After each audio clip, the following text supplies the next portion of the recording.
Hey, everybody. Welcome to the Cheer Guys. This is the Cheer podcast where we talk about the sport of cheerleading. That's right, the sport of cheerleading. We like to talk about the competition, the athleticism, the training. We talk about everything from the collegiate side all the way down to All-Stars High School. And we got a pretty awesome show today. I'm going to send it over to my co-host, Mr. Chase Brett. He's with us. Chase, how we doing, man?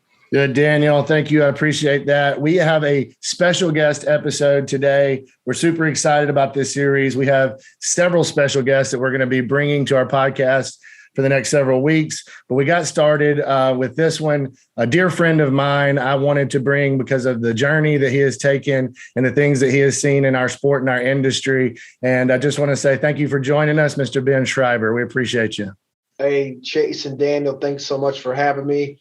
Humble to be on here, excited to, be watching the things that you guys are doing, and just happy to be here and share my story. No, thanks, buddy. I appreciate it. But we actually learned this morning that we get a twofer with this one. The Ohio State coaches ×2. We actually got Siobhan St, a.k.a. Sio. She came and joined us as well. We appreciate you being here. Thank you so much. Absolutely. My pleasure. So good to see you and just to be a part of this. Thank you, Daniel, as well. Yeah, we're about to jump right into this. This is going to be tons of fun. We have talking points to go through, information to hear from these guys. They're going to be talking about their programs, their experiences. So we're super stoked about this. And then we have our full out segment that'll be coming up right after that. That's going to be tons of fun as well. So really quick, let's jump right into this. Ben, the quick version. How did you get into cheerleading? Just give us that real quick. You got into it and where you are now. I'll try to be as quick as possible. I played soccer growing up. I grew up in Ohio. End of my junior year of high school, started lifting weights. Really got sick of running. So I kind of, was about burnt out with soccer. Conveniently enough, went to a pep rally. It was Spirit Week or something like that. And the cheerleaders came out, and I'd never really even paid attention to them before. And I see guys out there, and they start just doing a routine. They start throwing the girls around, and I'm watching this. I'm like, this is pretty cool looking. This girl sitting next to me on the bleacher says, we should try out for that next year. And I said, yeah, I actually think I want to. I go home that night, even tell my parents what I saw, kind of interested in it, start flipping through the channels, and College Nationals was being rerun on ESPN. So I dove right into that, watched it, and just got really excited, motivated from there. Ended up talking to the coach from the high school team a little bit, maybe a week or two later, and to fast forward a little bit, kind of cheered for the high school a little bit. There was a local all-star team. And nothing like how All-Star was today. I mean, this is the time where there was large co-ed, small co-ed, large all-girl, small all-girl. No, those old school divisions. Yeah. This is before Worlds even existed. Yeah. Right. And so I did that for a little bit, and then, just really found a passion with it. It was something that I enjoyed doing, worked as hard as I could at it with very limited knowledge. Started my college career then, down at Delta State, where I was able to meet Chase, was down there for a couple of years. Ended up moving back home and transferring back to Ohio State. Earned my degree here. Went over to the University of Delaware with Andy Brown. Still had some eligibility left, so fortunate enough to be the GA out there and finished up my eligibility or my master's degree, and then actually coached out there for 5 years. Was fortunate enough to win the 2014 national championship, one AA or, one just Division I, ending Moorhead's streak at the time.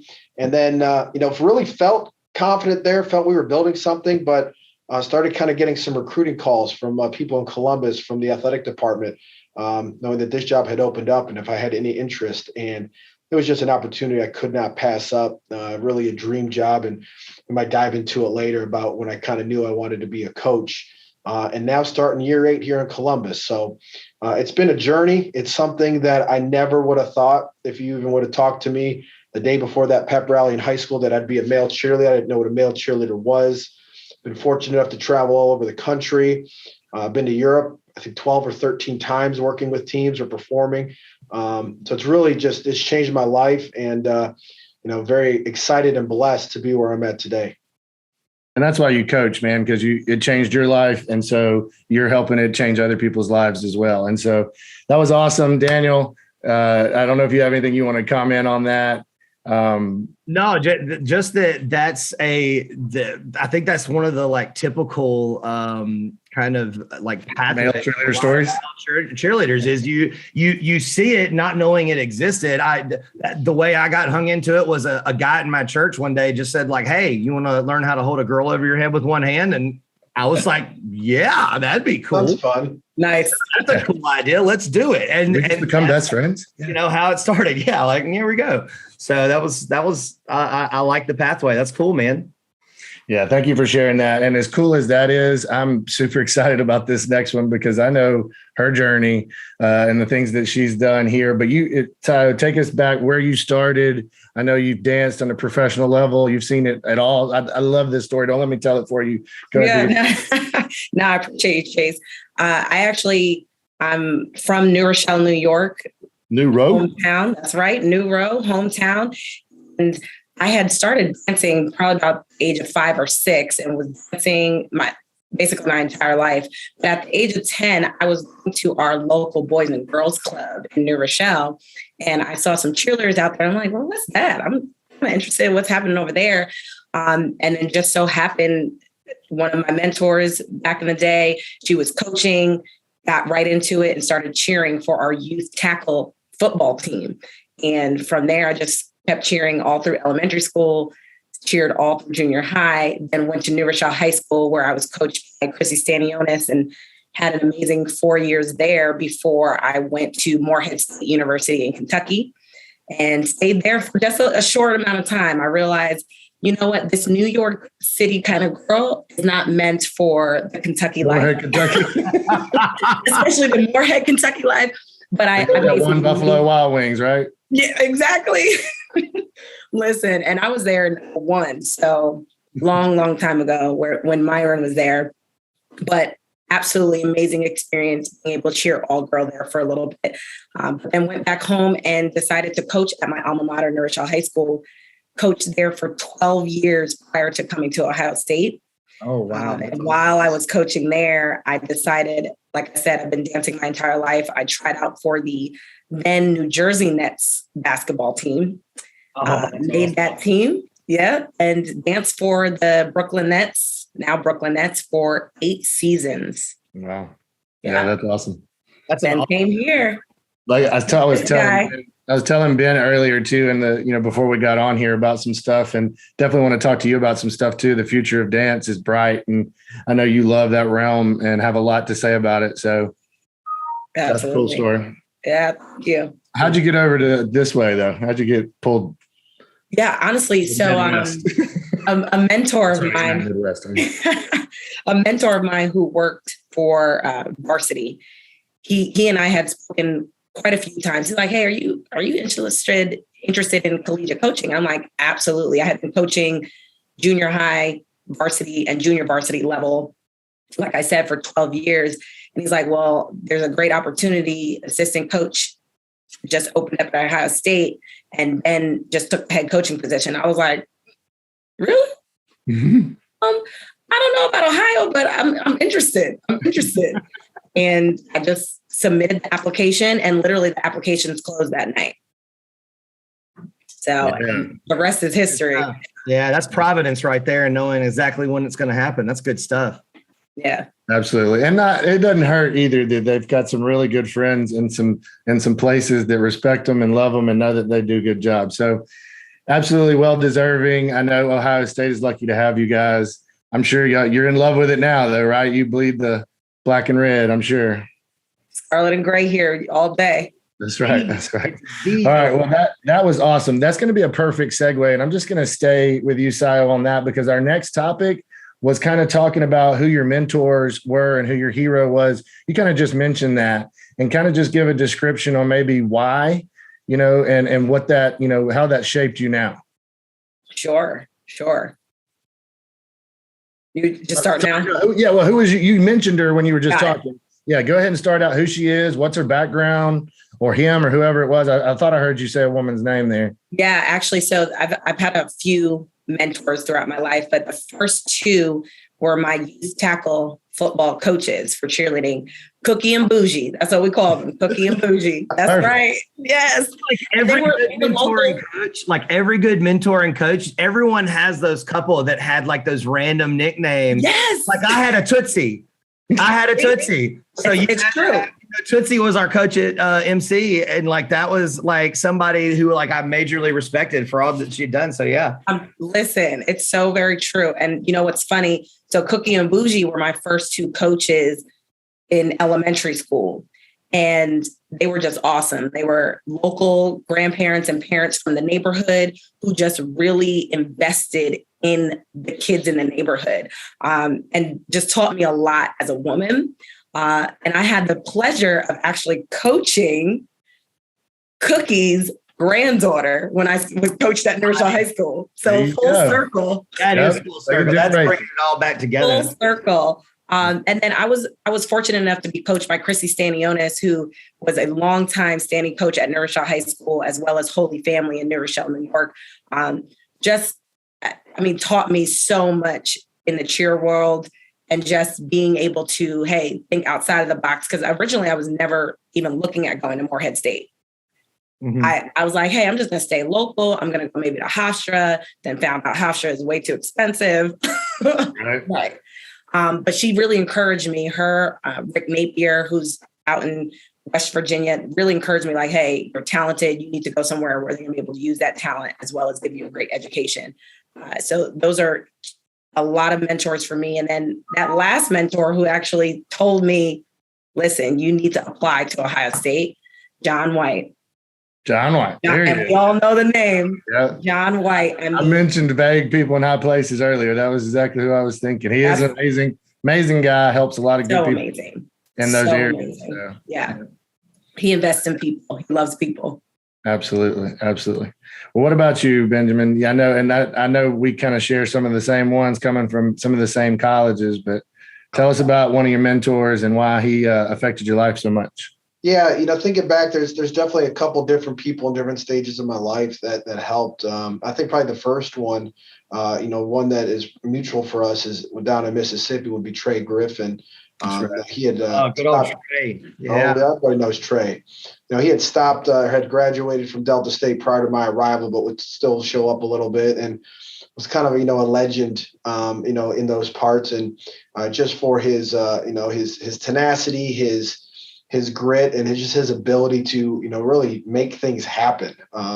Obviously, very energetic. Always fun to be around. Got to joke with, but passionate. Yeah. He's someone that with even just a simple couple words could just kind of get you thinking a little bit and motivate you to do more, to be a little bit better. And that kind of, was the first person really in cheerleading that I wasn't around a lot, because he would just, show up here and there. That kind of made an influence on me. Later on, I would, echo Coach Sile, that with John White, he did a lot, even before, the Ohio State opportunity became available, even when I was at Delaware, just kind of, giving me some information, giving me some ideas on how to grow that program. I unfortunately didn't have the opportunity. I was never an assistant anywhere. It kind of, fell into my hands at Delaware. Really great blessing of being at the right place at the right time, and being the graduate assistant, and then being able to take over that program. But there was a lot of, growing pains as a first-time college head coach, first-time head coach in general, that he was able to help me with. And then, while I was there, more still kind of on the athletic side of things, would be Andy Brown. He's the one that kind of, in a way, recruited me out there. I had actually started a relationship, getting a little bit closer with Tony Nash at the time. And he's still a dear, dear friend of mine. I actually was able to see him and hang out last weekend at the Indiana-Ohio State football game, and we stay in touch a lot. Didn't really know him at the time, but was kind of close with Andy still a little bit from UCA. Had worked some camps at Ohio State, and we were just staying in touch. And he had just gotten the job at Delaware after finishing grad school at Hawaii, and encouraged me to come out there and take a look. Morehead obviously was a lot closer, just a little under 3 hours south of Columbus here. But I took the chance out to Delaware, loved the school, Really like the location. It's a different part of the country I'd never lived in before, kind of that mid-Atlantic, kind of between like the Southeast and the Northeast, right there in the middle. Wasn't too far away. It was about a 7-8 hour drive, which is manageable. Still kind of had that collegiate feel that I liked. It wasn't too small of a school that was, maybe just all about cheerleading, but it was something that, it was like kind of like almost in a mini Ohio State. Football was still important at the 1AA level, still thriving academic campus and community. Athletics, while on a smaller scale, were still pretty big. So he kind of got me out there and really helped me a lot with improving my technique and kind of pushing myself creatively and athletically to kind of come up with additional things and just grow as a partner stunner as well. So my three again would be John White, Trey Griffin, and then Andy Brown. I remember competing against Andy at Slippery Rock. And Slippery Rock was always up there with Delta State, MC, yes. in that division. It was super intense. You just named some like pillars in the cheer community and I'm glad you did, because there's a part of what we're going to talk about later that's going to get into that, because these guys were pioneers. I think of guys like Chris Crabtree and some of these people who, and really it's kind of obvious. We're all UCA babies, apparently, like old school UCA, like solid in our the cheer is strong with these. And it's good to hear some of those names. I haven't heard the name Tony Nash or Andy Brown in a long time. So yeah, that's awesome. That's good, because we are trying to get a Coach's Corner podcast together sometime soon with several coaches on one cast, just talking, getting caught up, having a good time. And so those would be some good names to bring to the table for sure. Absolutely. Rolling right into our next moment. This one can be really quick, but we just wanted this just for our viewers. This is a fun one, is if you had to pinpoint a moment, and we'll start off with you, Ben, just in your career throughout cheerleading when you started, that you felt like, okay, that was kind of my claim to fame. That was when I was at my best. I was at my prime. If you can kind of think about that moment, just describe it a little bit real quick, and then Sayo, you'll be next. So be thinking. That's a great question. I don't think there's so many moments. I know you have to I don't know if I'd say it was at my best, but maybe I think my claim to fame, just because you saw it a lot a couple of years ago, but would be 2009 partner stunt, walking out on the floor, and my partner at the time, started behind me, and I could just kind of hear some, little whispers in the crowd, like, what are they about to do? And then we did what, we call the warm up, where she kind of went up to an extended hand position by kind of, doing like the worm on the ground, but through my back. So we got a really great crowd reaction from that. But then we did a low to high, first time anyone also had done the front flip, and hit that at the top. And I just remember hearing how loud it got in there. And obviously all that energy, all that noise kind of being directed at you was a special moment. Unfortunately, we did have a mistake in the routine and didn't finish where we wanted to. Funny story, just real quick with that is we had that element in taping, and we got a pretty good clip about a week before the tapes were due. And it wasn't good enough for us, because on our last stunt, we took a pretty sizable step, and we kept taping, and we're getting stressed out and sent it in, knowing that we'd qualify, but we really wanted to, top 5. And then I'll never forget Andy coming into practice and saying, well, you guys didn't get the clip you wanted, but you placed first in taping. Yeah. By a good amount. So we were excited with that. And that's a get chills moment, dude. That's awesome. Yeah. That was a fun time. Taping at Jones one time, way back when taping was a thing. And man, that's a cool feeling, knowing you got a chance to go down there and win the thing. Yeah. But thank you for sharing that, because that was, your moment wasn't about how you placed. Right. Your moment was about just a special moment that you shared, that you felt accomplished. And so it wasn't necessarily about the result. It was about you. So that was cool. I enjoyed that. Sai, what about you, girl? Tell us about that moment for you. Man, so like you said, Daniel, we're all some UCA babies. And while I cheered all through high school, cheered a little bit in college, worked for UCA during that time frame, like 01, for about 18 years. And I just remember when I made it to college circuit, I was also on course staff. I was doing DVD and curriculum. So all 4 of those things were happening. And I want to say maybe like this is 2010 2006. And I remember being on core staff, and this is with like Billy Sue, Tara, just some old school great people.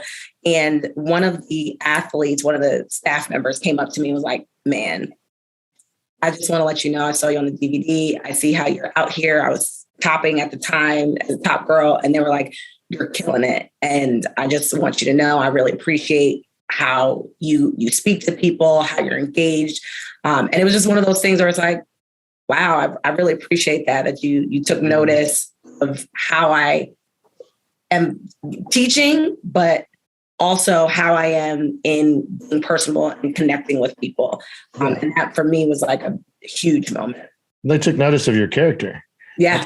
That's awesome when people can see that. And you were throwing it out there for everybody to see, and you always did. And that's why UCA loved you. That's why, all of us did UCA for a long time, because we had a passion for sharing our knowledge and a genuine passion for sharing our knowledge. And man, that was some good times. The good old days, right? So good. We talk about the good old days. The golden years of cheer in our lives. Right.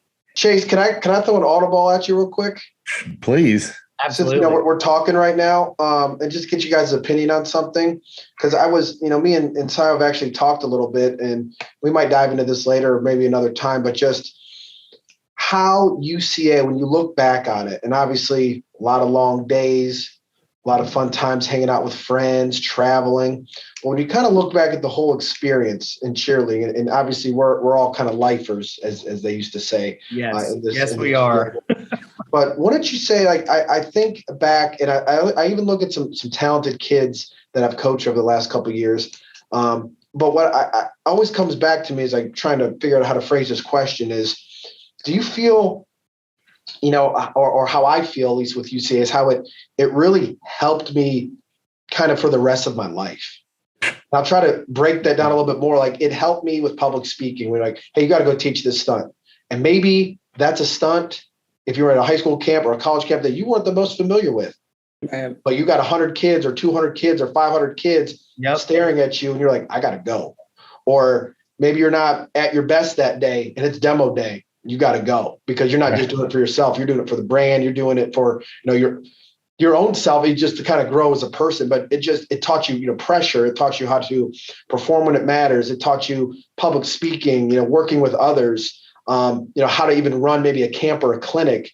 I look back at those times and I think about, how it really kind of prepared me. And even if I didn't stay in this field, how I think it would have prepared me even for a different field. And I guess the question after I've finally explained it is, do you feel the same way, or maybe what your kind of individual, moments were with UCA?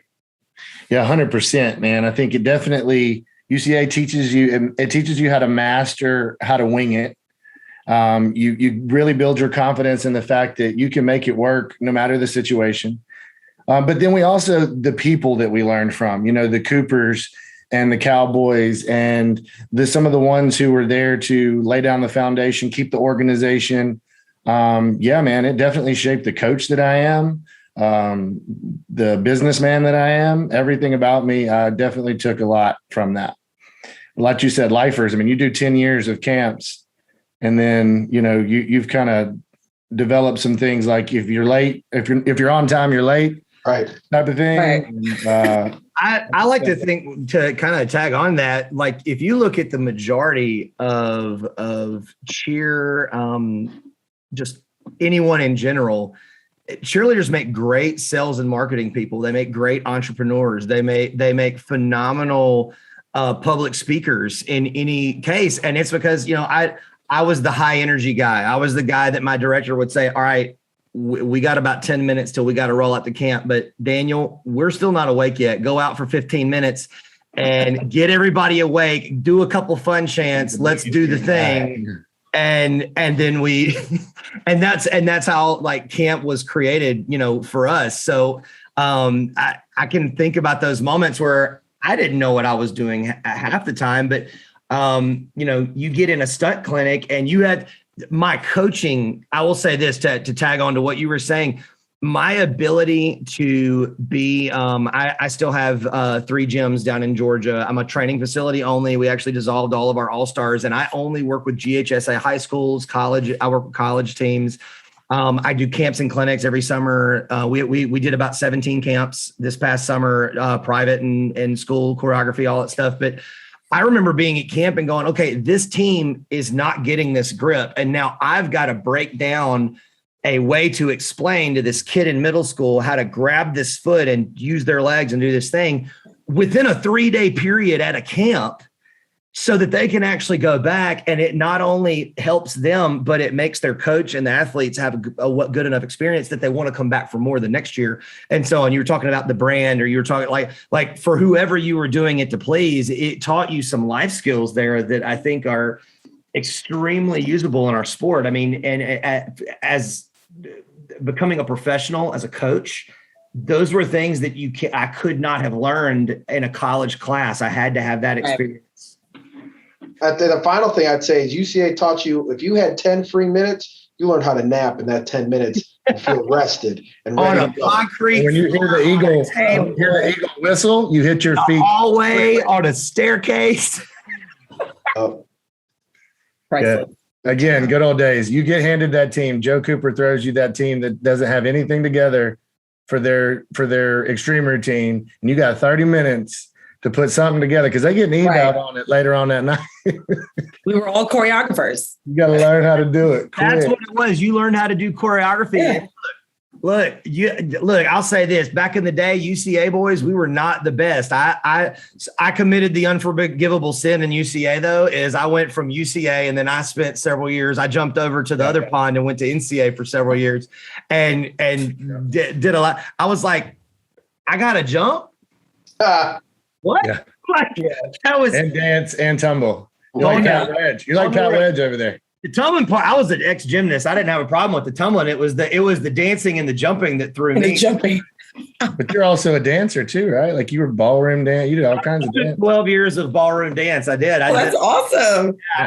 My mother insisted that I be involved in dance. So, I mean, I did everything from tap and jazz all the way to ballet. I did a little bit of everything. And I don't look like that guy. I'm a 6'2", 260 pounder. So, you know, I was a big fella in college, but I still did all that stuff. So it helped out. That's why they say don't judge a book by its cover. Oh, absolutely. You throw the beard on and a little bit, and then, you know, you see me jump out and throw a couple fouettes in a row. You'll never see. There you go. It'll throw some folks off all of a sudden when you can hit, you know what I'm saying, third position, Awesome. kill it.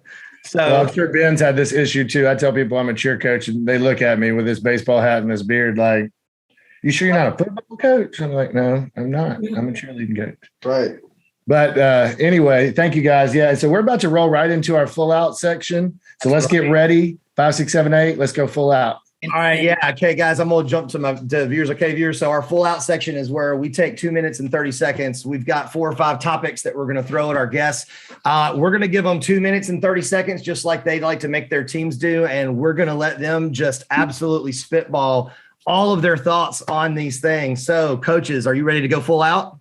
Let's go. Do it. Let's do it. All right. So getting timed on our first full out. Ready, set, 5, 6, 7, 8. Old school versus new school. Back in the day when we were doing cheer in the old school, we had to pioneer the way for where things are now. Who had it harder? These guys and girls who are out here doing, you know, front hand double ups and all of that stuff, or the old school where we had to pioneer the way to get there, and the training was different, the atmosphere was different, and the sport wasn't quite developed. What are your thoughts? I'll jump in first. I'm going to say old school. And my reason is this, you know, earlier I talked about like the worm front flip, you know, especially that front flip, you know, no one had done it in cheer before. Maybe there wasn't as much kind of correlation or people even trying to study, you know, acro and things like that at the time. And I remember it took well over a month, maybe a month and a half before I even started finding the feet and being able to catch that stunt, save it, and then keep it at the top. And now a couple key words of me being able to coach it from doing it so many times, I have people that can at least start saving it within 15 minutes. So I think there's still some pressures and challenges, obviously, with creating new things of almost like we've all said, what's next, what's left. Right. But I think some of those original things, the old school has it a little bit harder. All right. I'm gonna agree. I think the old school has it harder. I think obviously we're all maybe a little bit biased here, but I agree with Ben here where you had to be so innovative back then and figure it out. You had to figure it out. Okay, how am I going to how do we do this? And granted, the new school has some of that, but you have coaches like all of us on here who can pick up those things and know those things already to start giving them more innovation. Whereas back then, you were coming up with it all on your own and figuring it out all on your own. There's a lot more developed training. That's something I know we all kind of say we're biased. I look at, and the skills are harder. I mean, there's a lot of skills. I look at some kids I look at guys over at Weber State. I've had a couple of kids I've trained that ended up over there to cheer, and it's been interesting for me to see them, to see the Kentuckys and Alabamas and UCFs and the, Louisville's, everybody all over.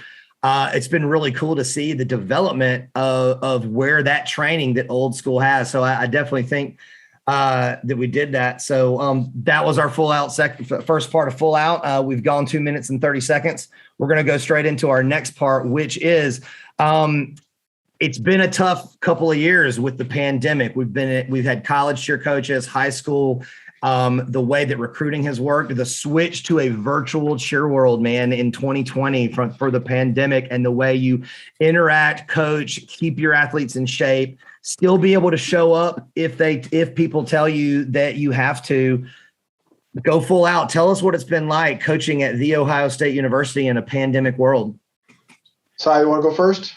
Yeah, sure. It has been, I will say this, it was difficult, but there's beauty in everything, right? So even through a pandemic, for Ben and I, having to learn how to navigate a new way as a coach, I found I took that and ran with it. Like, okay, well now how can we be better in recruiting? How can we interact with athletes in a different way? Because now we're forced into it. So while this has been a crazy, crazy few years with all of this and the tragic losses that we've had, there's the blessing in, okay, now I know as a coach, I can get on this Zoom and interact with athletes and still be able to see what they're doing and still be able to engage with them in a different capacity. So while it has definitely been challenging, it has also created some new ways to be innovative. I think one thing that's special about our program, we can dive into a little bit later, but we select our team only through recruitment. We started that even before COVID.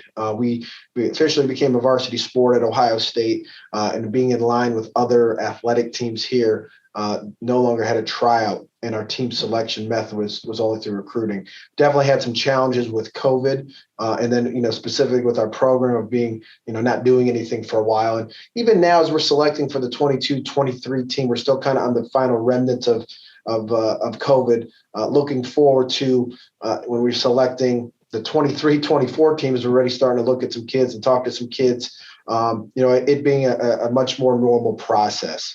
But definitely COVID changed some things. It taught you and forced you to adapt and learn and grow, or you were going to kind of get left behind. And I think that's not unique to cheer or dance or athletics, but just in life in general. I mean, no one knew what Zoom was 2 years ago.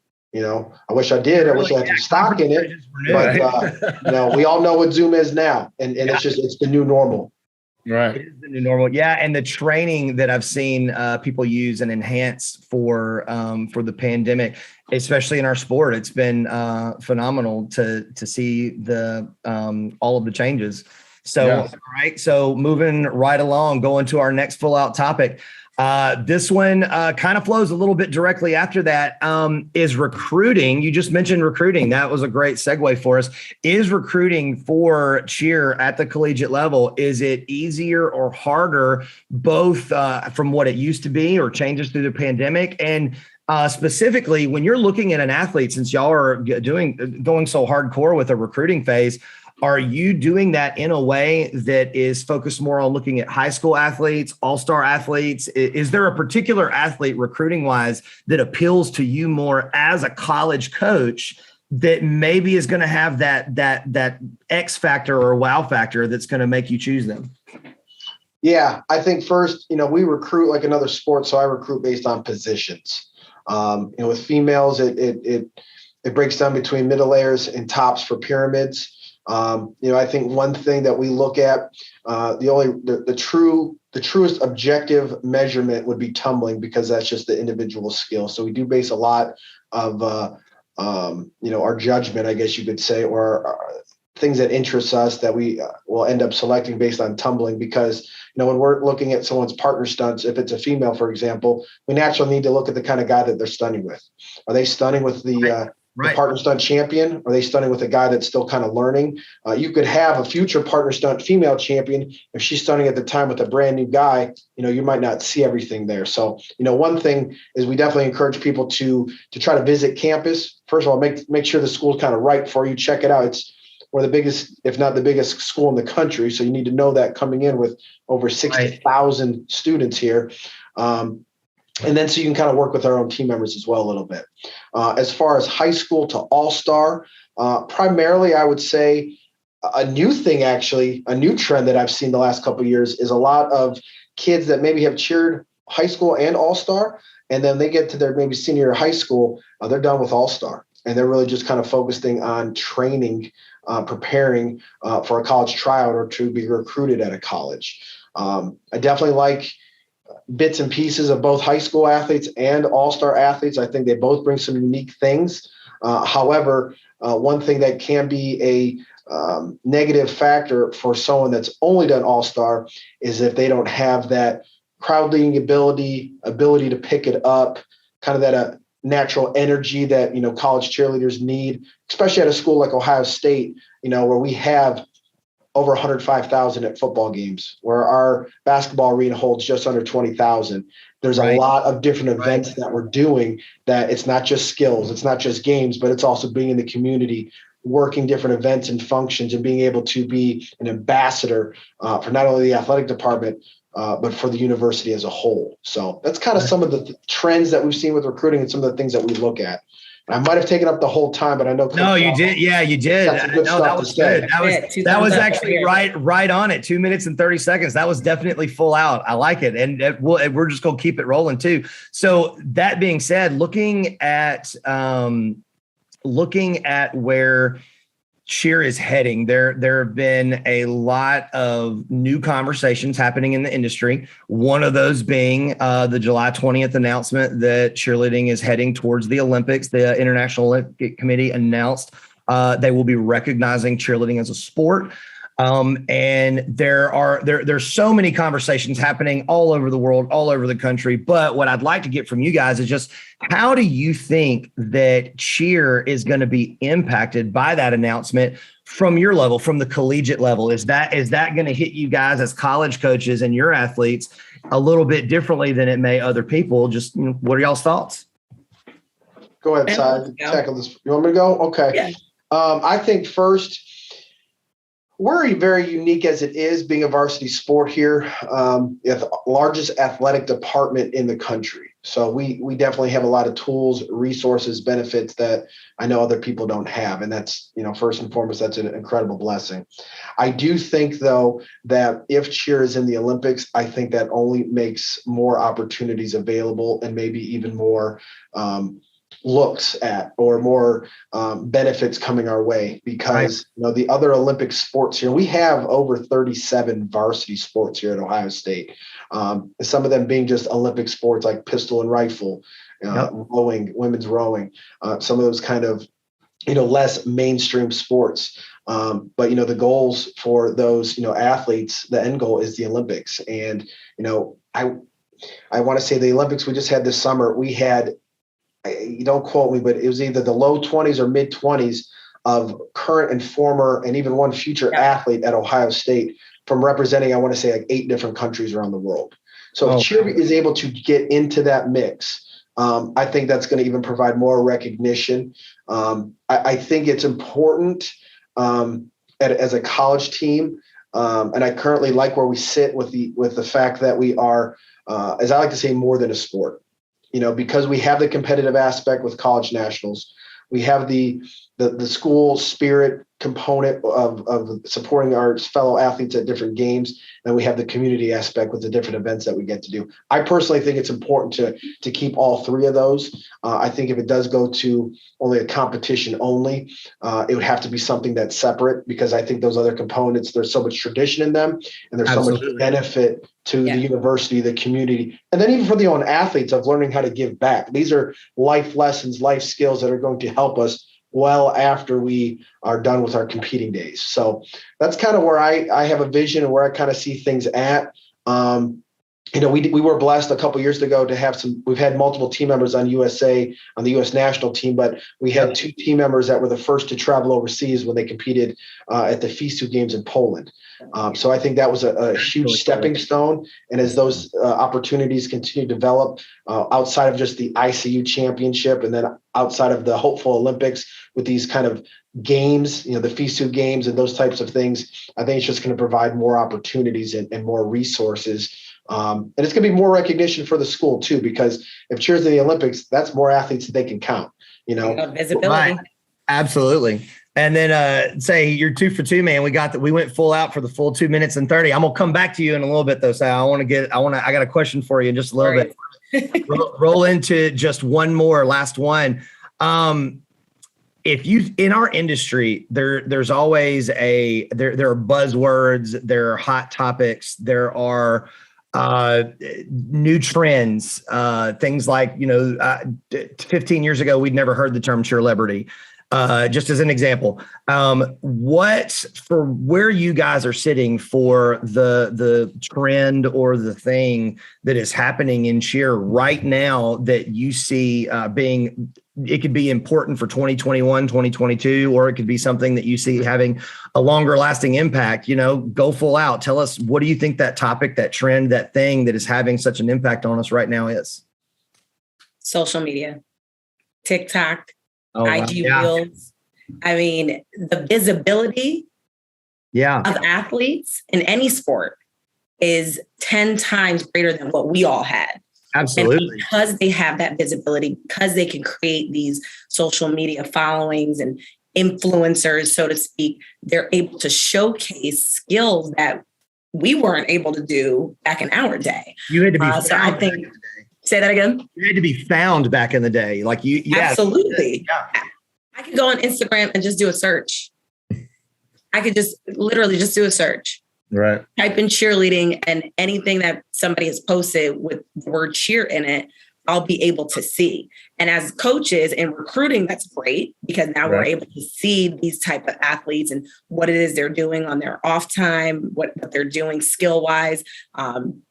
But to me, I think that's one of the biggest trends is for athletes to be able to, again, use their visibility to gear towards college coaches or to gear towards jobs. I want to jump in real quick and kind of add another tag on that and see what you think. Do you think that through social media, online conference calls, all of that, do you think the college combines, the getting together virtually to show skills, because a lot of people are doing this now where they get together as high school athletes at a gym somewhere, and it's a combine where they're trying to get college coaches to just come in on a call and watch what's happening.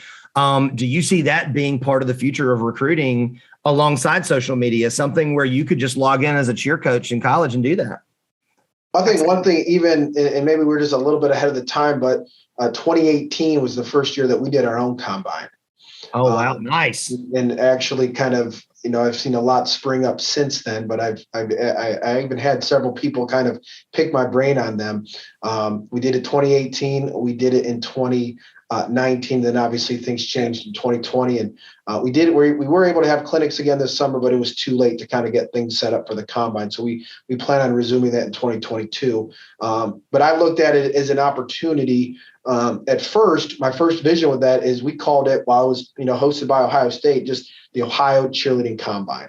So in 2018, we only opened it up to Ohio high school aged or all-star aged cheerleaders. And I only invited every single college in Ohio to come, because my vision was, and just a little bit more background information, is we are a little bit unique that the vast majority of high school teams in Ohio do not stunt. It is changing. It has even changed over the last 3 to 4 years. and there's even more changes coming. But that's why All-Star was pretty big in the state, because that was an opportunity for people to stunt. Right. By hosting this combine, I said, you know what, if we can get all these kids first understanding what the process is for tryouts or being recruited by all these schools in the state, they're going to be able to share that information. We're going to get the whole state kind of rising. So that was the first vision with it. Very successful. The first year we had 175 kids. That's Year awesome. 2 had, I want to say 240. And I actually had to cap it at that. That my goal for 2022 is keep it under 300. We've had, I want to say we had 28 or 30 colleges come in 2019 from the Midwest and even some of the South. So I'm excited about that. And then to answer your original question, yes, I think that it's a great opportunity, especially with we all know colleges do not have the same recruiting budgets, if they have one at all, compared to a lot of the other sports. So these virtual provide an opportunity for, maybe you can see a kid in a different region of the country that they have ties or connections to your state, to your school. They have the grades. They might get some other funding that they can come to that school. So they're interested, and maybe you don't have the financial backing to go see them. Boom, you can break that ice, start that relationship there. So it provides those opportunities, which is cool. And it just, I think, to tie on what Coach Sile said about the social media, people are starting to understand how these processes are working better. So I think that's been something that's growing. We still get a lot of people at the last minute that maybe didn't do their research early enough. But the trend I've seen even the last 3 years since we've started recruiting only, is I'm getting less and less, people kind of reaching out past the deadline.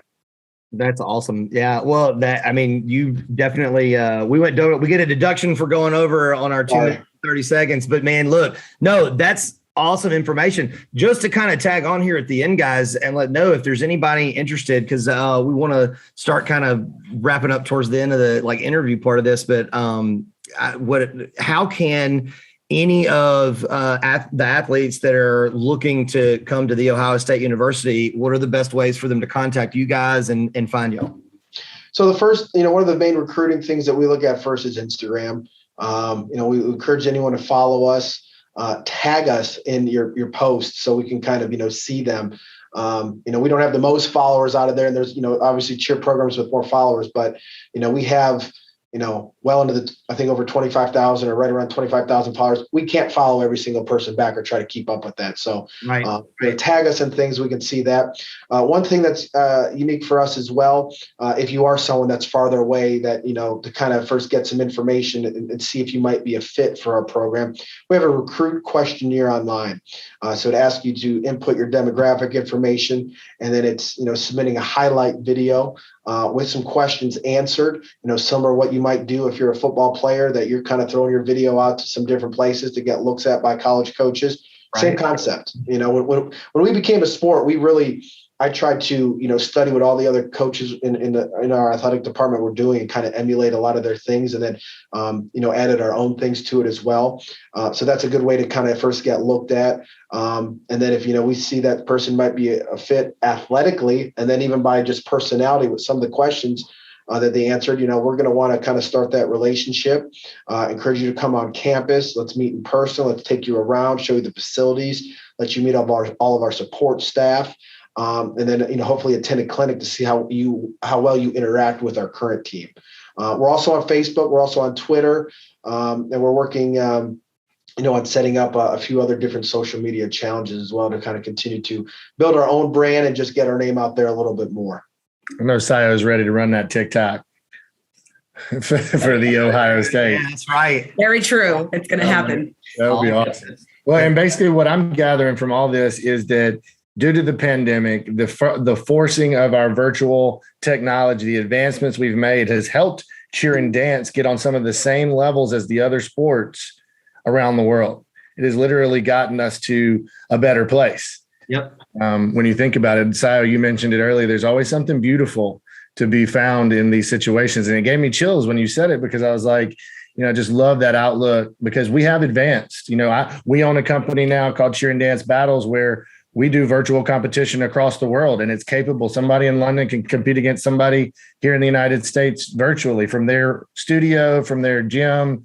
Very safe, effective way to compete now. So We're wanting to see the sport. That's what, Ben, we're going to be getting back in touch with you very soon, just to discuss more about how we'd love to see these things become a sport with all the universities. And it's time, even, on the scholastic high school level as well, for us to take advantage of what it is to be a sport. So thank you guys so much for joining us today. That was awesome. Anything else you have to add there, Daniel? No, just that at this point, the recording part of what we're doing is done. So I'm gonna thank you guys for being here. I'm gonna let y'all kind of wave out on it, but you guys are great. It's been awesome having y'all, and I love, and I think anyone who's been in this sport, like you said, we're lifers. Anytime you see new faces or you meet new people, everyone's experience in this sport is so different, so unique, but almost always so positive, because if we've been in it this life, if we've dedicated our lives to this thing that we're doing, we understand the influence and the impact that we're having on other people's lives to try and have that same positive experience that's impacted us so much. So thank you guys for being, that positive influence. Thanks for being awesome. Yeah.